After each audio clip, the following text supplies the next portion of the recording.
Mantan Presiden Jokowi mendapat 22 pertanyaan saat diperiksa penyidik Barreskrim. Jokowi menjalani pemeriksaan atas laporan dugaan pemalsuan ijazah dari tim pembela aktivis dan ulama. Kita akan membahasnya bersama kuasa hukum Jokowi, Firmanto Laksana, dan pakar hukum pidana, Profesor Hipnu Nugroho. Selamat malam Bang Firman dan juga Prof. Hipnu. Selamat malam, Bang Firman.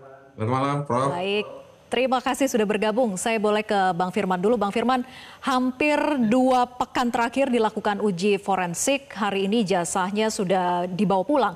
Apakah sudah bisa dipastikan dari hasil uji forensik itu ijazahnya ya itu asli? Ya, terima kasih. Jadi hari ini Bapak memenuhi undangan dari Barreskrim Polri, kemudian memberikan keterangan dan juga tadi kita sama-sama lihat bahwa ijazah yang sekitar 2 minggu lalu ya, atau tanggal 9 Mei diserahkan kepada penyelidik, dikembalikan kepada Bapak hari ini. Dan memang nampaknya penyelidik sudah melakukan eksaminasi terhadap ijazah tersebut dan cukup sehingga dikembalikan kepada Bapak. Demikian, Vera. Terkait dengan uji forensiknya, apakah disampaikan kepada pihak kuasa hukum? Jadi hari ini tidak ada informasi ataupun penjelasan mengenai eksaminasi forensik dan sebagainya. Jadi Bapak hari ini memenuhi panggilan permintaan keterangan dan sudah menyampaikan. Tadi ada 8 pertanyaan sesungguhnya, tapi setiap pertanyaan itu ada beberapa sub pertanyaan sehingga totalnya itu sekitar 22 pertanyaan. Dan di situ Bapak menyampaikan jawaban-jawaban tersebut dan tidak ada berbicara mengenai pemeriksaan forensik terhadap ijazah. Namun pada saat selesai pemberian keterangan, pihak penyelidik menyerahkan kembali ijazah Bapak. Demikian. Jadi Pak Jokowi juga tidak bertanya kepada penyidik hasil uji forensiknya apa begitu ya? Tidak ada pertanyaan dan menyerahkan sepenuhnya kepada pihak penyelidik Mabes Polri. Seperti itu. Ya. Bang Firman, dari 22 pertanyaan itu apa saja yang digali? Jadi pertanyaan tersebut itu lebih kepada profil Bapak, kemudian juga mengenai ijazah SD, SMP, SMA, dan S1, kemudian mengenai spesifik mengenai ijazah SMA dan S1 Bapak, karena memang yang kemarin diminta dan diperiksa oleh Barreskrim Polri adalah SMA dan S1. Kemudian juga ada beberapa pertanyaan mengenai penggunaan ijazah yang sudah digunakan di dalam proses pemilihan di wali kota, kemudian gubernur dan presiden. Juga bicara masalah Bapak dulu kuliah di UGM seperti apa, kemudian sampai dengan akhirnya Bapak mendapatkan kelulusan dari Fakultas Kehutanan Universitas Gadjah Mada. Demikian, Vera. Oke, jadi penyidik mempertanyakan juga terkait dengan ijazah yang digunakan Pak Jokowi saat mendaftar wali kota maupun juga gubernur Jakarta sampai dengan presiden begitu ya? Betul. Jadi ditanya mengenai ijazah S1, SMA dan SMA-nya, kemudian tanyain penggunaannya seperti apa, jabatan-jabatannya seperti apa selama ini, sehingga tentunya ijazah tersebut digunakan pada saat-saat seperti itu. Demikian. Baik. Dengan ijazah yang sama ya, Bang Firman? Dengan ijazah yang sama, karena kan tadi kan beliau udah bawa tuh, dan jadi teman-teman awak juga minta, Pak boleh lihat gak, gitu, boleh tunjukin apa, sampaikan. Pasti saya akan sampaikan ketika memang proses hukum memerlukan untuk diperlihatkan dan dia memberikan kewenangan tersebut kepada pengadilan. Demikian, Pak. Baik, saya ke Prof. Hipnu. Prof, adik ipar Jokowi itu mengantar ijazah itu kan sudah hampir 2 minggu yang lalu atau tepatnya 9 Mei gitu ya. Dan baru sekarang ijazah bisa kemudian dikembalikan kepada Pak Jokowi. Kok lama ya Prof? Uji lab forensik itu apakah memang harus membutuhkan waktu selama itu? Ya, karena yang diuji itu tidak hanya kertas, tapi adalah tanda tangan, nomor, stempel, semua yang tertera dalam ijazah. Itu ada poin-poinnya, Pak. Nah, disitulah identik atau tidak identik.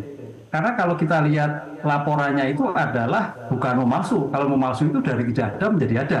Tapi adalah memalsu. Memalsu itu ada rekaan, ada pemalsuan, ada bunyi yang salah. Nah, oleh karena itu dalam hal seperti ini akan diuji identik atau tidak identik dalam semua kalimat, semua angka, semua tanda tangan, semua tinta yang ada dalam ijazah itu kan banyak sekali.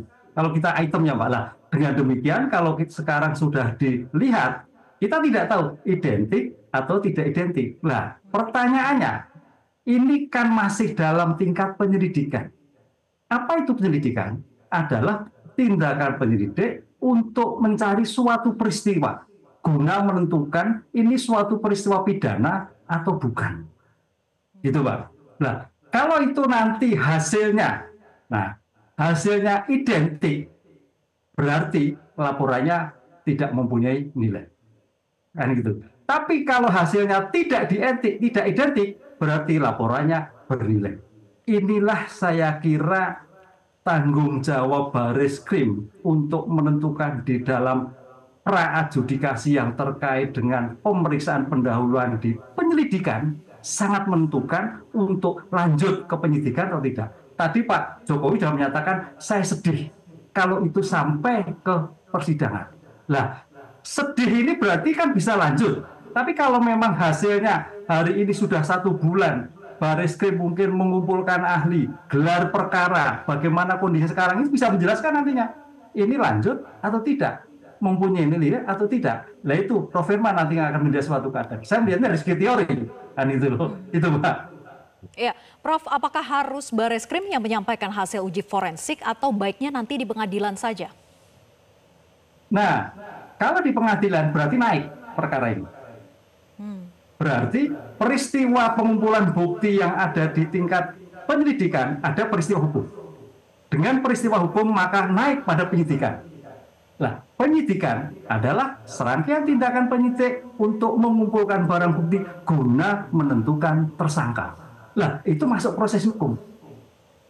Nah, ini Mbak Vera, poin antara lidik dan sidik ini saya kira poin yang mungkin bisa diselesaikan. Mungkin Pak Firman mediasi lah, kasihan tidak diteruskan lah, Pak Jokowi sedih lah. Ini titiknya di situ. Nah, titik ini akan ada pada penyidik Bareskrim untuk hasil daripada uji lab forensik tadi. Jadi baiknya disampaikan di pengadilan, bukan saat ini disampaikan ke publik begitu ya, hasil uji forensiknya? Hasil forensik disampaikan ke publik sekarang, kan belum masuk pengadilan. Jadi di pra-adjudikasi itu disampaikan. Ingat loh Mbak, kalau kami seorang perguruan tinggi ya, dari ke depan itu ada teori namanya justice of minor rule, bahwa keadilan itu di mana-mana. Seketika itu memang dalam tingkat lidik itu bisa selesai damai, tadi Pak Jokowi bilang bisa. Tapi ketika itu tidak bisa, ya mau tidak mau naik ke persidangan. Nah, di persidangan itu juga akan dibuka lagi dalam suatu hasil pemeriksaan tadi. Artinya, Bareskrim sekarang punya kewajiban untuk menentukan peristiwa itu layak naik atau tidak itu juga berdasarkan hasil forensik yang ditemukan dalam pemeriksaan di tingkat penyelidikan. Ya, saya ke Bang Firman. Bang Firman, tadi Pak Jokowi kan menyampaikan ya bahwa beliau sedih dan kasihan gitu. Mengapa? Ya tentu kan Bapak sudah menyampaikan bahwa Bapak telah menempuh pendidikan SD, SMP, SMA, S1.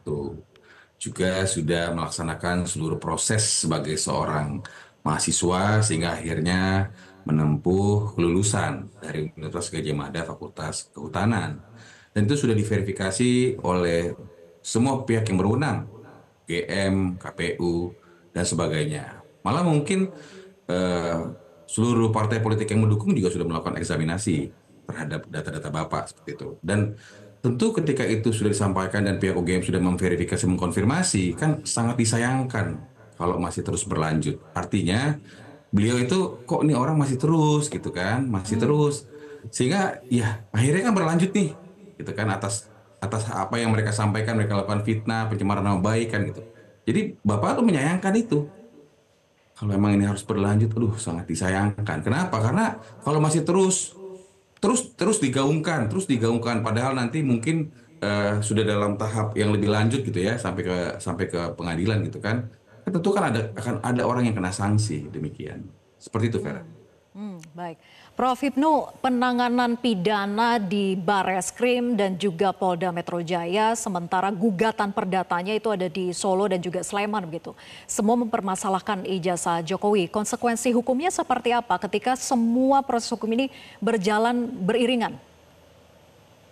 Ya, kalau kita melihat konsekuensinya hukumnya berbeda-beda. Kalau yang di Solo dan di Jogja itu kan ranah perdata. Ranah perdata itu adalah konsep teorinya barang siapa yang menuduh harus membuktikan. Nah, ini tinggal UGM juga tinggal menunggu yang menuduh seperti apa sih? Yang di Solo yang menuduh seperti apa sih? Dan di sana hakim pasif. Hakim pasif. Hakim tinggal tergantung kalau ujian apa ijazahnya sudah oke, itu ya dipakai. Nah, lain dengan yang di Jakarta, di Bareskrim dan di Polda. Di Bareskrim ada dugaan pemalsuan, ini yang sekarang diuji forensik. Di Polda terkait fitnah, itu suatu yang berbeda. Fitnah itu menyangkut pribadi. Jadi kalau sampai nanti misalkan langsung atau tidak langsung perkara naik, fitnah itu melekat pada pribadi Pak pelapor. Nah itu karena itu adalah delik aduan absolut yang merasa terhina atas mungkin tindakan, ucapan dan sebagainya. Oleh karena itu, dari kasus yang banyak pelaporan ini, yang paling penting menurut saya, Mas Firman, adalah seberapa besar identifikasi dari jasa. Kalau itu identik, saya kira persoalan yang di Jogja, yang di Solo berlarut-larut akan berkurang. Tapi kalau ini tidak identik, akan berkembang sampai berkepanjangan. Ini yang kita tunggu hari-hari terakhir dari Bareskrim tentang hasil forensik itu seperti apa. Ini akan berlanjut atau tidak berlanjut. Baik, kita nantikan bersama. Terima kasih